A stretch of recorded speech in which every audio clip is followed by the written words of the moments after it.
May tatanong nga.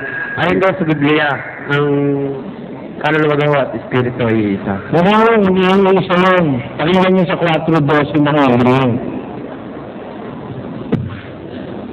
Sapagkat ang salita ng Diyos ay buhay at mabisa at matalas kaysa alinmang tabak na may dalawang talim at bumabaon hanggang sa paghiwalay ng kaluluwa at espiritu.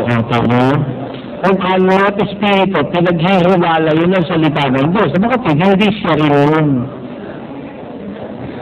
Ano nga ibig sabihin ng espiritu? Yung espiritu, yung magaling sa Diyos na buhay.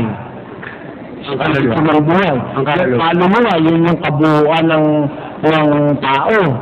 Ang yung senses, yung faculties, yung intelligence, yung katawan, ang lahat. Kaya, sabi sa 2:7 ng Genesis, at nilalang ng Panginoong Diyos ang tao sa alabok ng lupa at hiningahan ang kanyang mga butas ng ilong ng hininga ng buhay. At ang tao ay naging kaluluwang buhay. Ano yung tinutukoy na kaluluwa? Nilalang ng Diyos ang tao sa lupa. Detinurma na.